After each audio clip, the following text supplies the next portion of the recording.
안녕하세요. 식물을 소개하는 남자모. 이번 시간에는 식물 똥손을 위한 꿀팁에 관한 시간을 가져보도록 하겠습니다.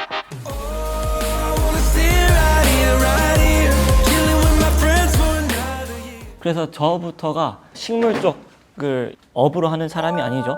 영상 쪽 일을 하고 있는 사람이고, 하지만 식물 카페를 운영하긴 하죠. 근데 제가 뭐 식물에 대해서 따로 배우거나 공부하거나 했던 건 아니고, 식물 관심을 가지면서 이제 제가 인터넷 뒤져보고 하면서 배우고 이제 키워보면서 그게 사실 공부긴 하죠. 그래서 그렇게 한 사람으로서, 그러니까 여러분들 같은 사람으로서 제가 이렇게 식물을 키울 수 있는 꿀팁을 이제 알려드리는 시간 가져보고자 합니다.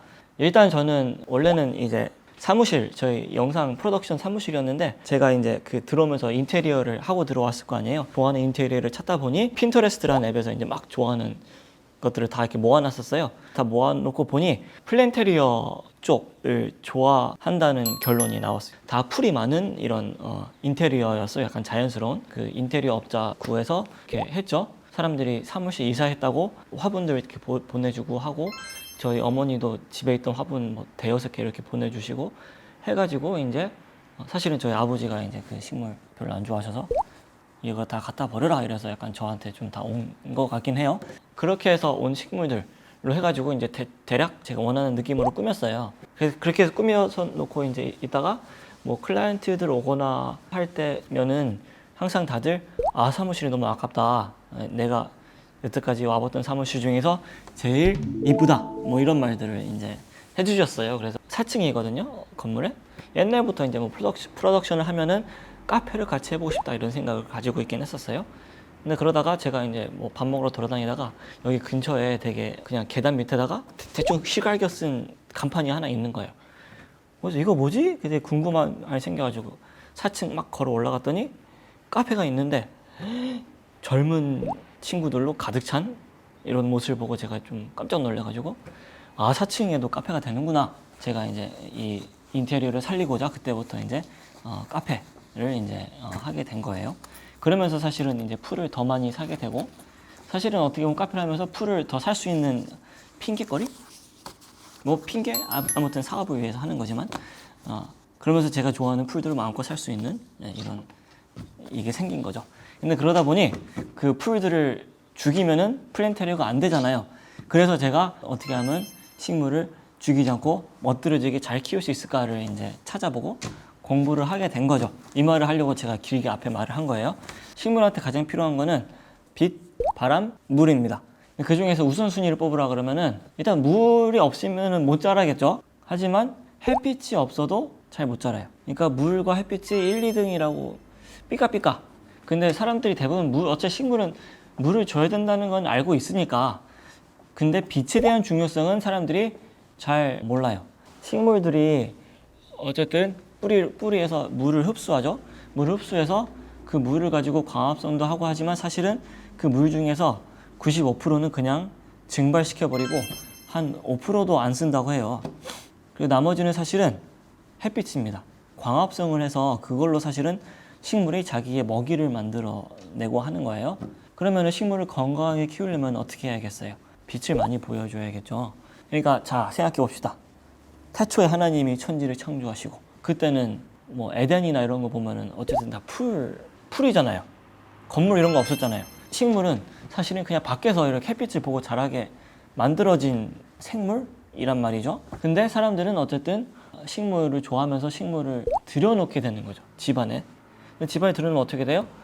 일단은 지붕이 있으니까 햇빛이 막히죠. 식물의 근원적인 푸드 소스가 사실은 막히는 거죠. 그렇다면은 그나마 빛을 더 보여줄 수 있는 곳이 어딜까요? 창가겠죠. 창가 중에서도 남향 쪽에서 햇빛이 많이 들어와요.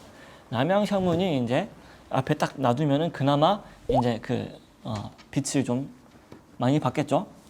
하지만 그게 안 된다고 하면은 뭐 동양이나 서양이나 서양이니까 미국, 아무튼 서양이나 북향 쪽 창문이라도 딱 갖다 붙이면은 어쨌든 식물이 잎이 하늘을 보게 해주면은 좋습니다.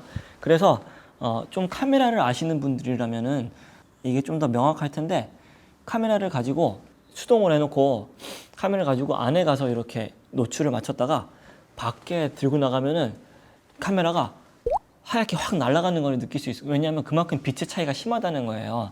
일반 사람들은 그 빛의 그 심함을 사실은 모르고 사는 거죠. 그 사람 눈이라는 게 워낙 뛰어난 거라서 이 실내 빛에도 적응을 잘하기 때문에 실내가 어둡다라는 느낌을 잘 못 받게 되는 거죠. 하지만 빛이 그렇게 중요합니다. 그래서 창문 쪽에 붙여라. 창문 쪽에 붙일 수 없는 환경이나 그러면은 그로우라이트라 그래서 그 식물 재배 등을 사서 비춰라. 그러면은 잘 키울 수 있습니다. 왜냐면은 이 빛을 보여줘야 이 식물이 광합성을, 물을 빨아들여서 물을 이렇게 배출해요. 그렇게 해야 과습이 안 생깁니다. 사람들이 식물을 죽이는 이유 중에서 1번, 내가 똥손인 이유 1번을 꼽으라 그러면은 바로 과습입니다. 사람들이 어쨌든 물을 줘야 된다는 걸 알고 있기 때문에 식물을 들여오면 물을 줘요. 근데 대부분 빛이 없는 곳에서 물을 주다 보니까 식물이 광합성을 안 해요. 광합성을 안 하면은 물을 안 빨아들여요. 물을 안 빨아들이면은 물을 주는 게 그대로 흙에 있겠죠. 그러면은 흙이 계속 젖어 있는 상태로 있겠죠. 그러면은 흙이 젖어 있으면은 어둡고 축축하잖아요. 그럼 뭐가 살기 좋아요? 곰팡이랑 세균이 번식하기 좋죠. 그래서 죽는 겁니다. 수경 재배를 하면은 완전 물속에 담가두는 거잖아요. 그런데 수경 재배하는 애들은 왜 과습으로 안 죽을까요? 그거 한번 생각해 보셨어요? 왜냐면은 흙 속에는 정말 다양한 유기질, 무기질이 있어서 다양한 생물들이 그 안에서 미생물들이 살아가죠. 그렇기 때문에 축축하고 어두우면은 곰팡이랑 뭐 이런 게 번식하기 되게 좋은 환경이 되는 건데 물 속에서는 사실 그렇지 않잖아요. 그래서 그러는 겁니다. 사실 이 두 개가 연관이 있는 거죠. 햇빛과 물 주는 거, 과습. 그래서 빛을 많이 쬐주면은 물을 많이 줘야 되고 빛이 많이 없는 데서 키우면은 물을 적게 줘야 됩니다. 그래서 사실 사람들이 근데 물을 얼마 만에 한 번씩 줘야 돼요? 라고 대부분 묻잖아요. 그러면 사실 정답은 환경에 맞게 주세요입니다. 그래서 흙이 말랐으면 주세요 라는 게 사실은 정답입니다. 그래서 저 안쪽에 키운 애들은 물을 주면은 잘 안 마르겠죠. 그래서 흙 상태를 보고 흙이 젖어 있으면 또 주면 안 돼요. 근데 이쪽에 뭐 창가 쪽에 키운 애들은 가령 내가 일주일에 한 번씩 주길 원해도 물을 줬는데 빨리 마르면은 더 많이 줘야 될 수도 있어요. 그 두 개가 상당히 중요합니다. 그리고 또 하나 사람들이 간과할 수 있는 게 바로 통풍입니다. 밖에서 키우면은 아무래도 바람이 불잖아요. 바람 많이 부는 날이 있고 바람 적게 부는 날이 있고 하지만 그렇더라도 실내보다는 많이 불잖아요. 그래서 우리가 뭐 창문만 열어놔도 막 바람이 불잖아요. 그런 데서 자라는 애들이 안으로 들어오면은 잘 못 살겠죠. 그래서 통풍도 상당히 중요합니다. 하지만 이 햇빛과 물보다는 좀 덜 중요하긴 해요. 하지만 통풍도 상당히 중요합니다. 통풍이 없으면은 제가 봤을 때는 벌레들이 좀 더 잘 생기는 것 같아요. 밖에서는 막 태풍 부는 날도 있고 바람 엄청 부는 날도 있고 그러면 벌레들이 얼마나 못 견디겠어요. 나뭇잎 붙어서 막 먹어야 되는데 바람 불고 이러면 막 날아가고 하겠죠. 그래서 사실 그러면서 자연이 좀 이렇게 식물들을 이렇게 좀 관리하고 하는 게 있는 것 같아요. 그리고 벌레 얘기가 나온 김에 또 벌레가 또 중요합니다.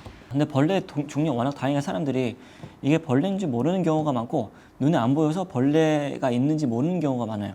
하지만 사람도 지금도 못 사는 나라 가면은 뭐 선진국에서는 가볍게 약이나 주사 한 방으로 스쳐 지나갈 수 있는 일들로 어린아이들이 죽어나가고 합니다. 깨끗한 물을 마시지 못해서 말라리아나 이런 걸로 우리나라는 그냥 쉽게 치료되는 병이잖아요.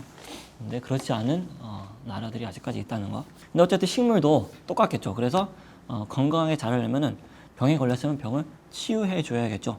그래야 식물이 건강하게 잘 자라겠죠.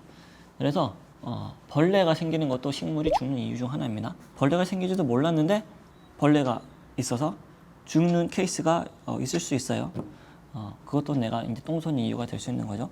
그래서 벌레 종류는 너무나도 다양해요. 그래서 깍지벌레, 왁스처럼 이렇게 달라붙어 살기 때문에 이게 벌레인지 모르고 놔두는 경우가 있고, 그리고 깍지벌레 중에 그냥 흰색 솜으로 된 거, 이것도 이제 벌레인지 모르고 놔두는 경우가 많아요. 그리고 진드기도 있고, 그리고 응애를 사실은 모르고 지나치는 경우가 상당히 많습니다. 왜냐면 잘 눈에 안 보이거든요. 근데 자세히 보면은 이제 사실 자세히 봐도 잘 안 보여요. 그래서 이렇게 물티슈로 닦아보거나 아니면은 거미줄이 이렇게, 응애가 거미 종류거든요. 근데 너무나 미세해서 눈에 잘 안 보이는 거미랍니다. 근데 걔네가 창궐하면은 거미줄이 생겨요, 식물에. 그래서 그런 걸로 알아보거나, 그리고 물티슈로 쫙 닦으면은 이렇게 갈색으로 묻어나죠. 걔네가 이렇게 다 죽어서 이렇게, 그러니까 걔네 피 같은 게 되겠죠. 이렇게 닦아서 이렇게 이렇게 누라면은 하여튼 그런 게 있습니다. 그래서 내가 똥 쏘이지 않으려면은 일단은 빛이 제일 중요한 것 같아요. 그래서 빛을 잘해주면은 과습을 죽일 위험도 적어지니까. 그래서 만약에 내가 창문에 놔둘 형편이 안 된다 그러면은 식물 재배등이라도, 근데 식물 재배등도 나는 뭐 어떻게 구하는지 모르게 힘들다 그러면은 그 노란색 빛보다는 그 형광등 쪽 백색 등을 비춰주세요. 그것도 이제 효과가 있습니다. 왜냐면은 어쨌든 한낮에 빛을 식물들이 받아들이잖아요. 그 빛을 보면은 상당히 많은 색깔의 스펙트럼이 그 안에 있어요. 근데 대낮에 한낮에 햇빛을 식물들은 흡수하기 때문에 한낮에 햇빛은 좀 더 흰색 쪽 빛이잖아요. 그래서 흰색 형광등이라도 이 식물에 비춰주면은 그러면은 많은 도움이 됩니다. 네, 그럼 오늘은 내가 똥손을 탈출할 수 있는 꿀팁에 관해서 설명을 해드렸는데 많은 도움이 되셨기를 바라며 즐거운 식물 생활을 하시기를 바라겠습니다. 그러면 다음 시간에 또 제가 재미있는 컨텐츠로 찾아올게요. Oh, I leave what's wrong, 'cause I've seen down ending the night. No point to resist, nor ever fight. From days to years, just passing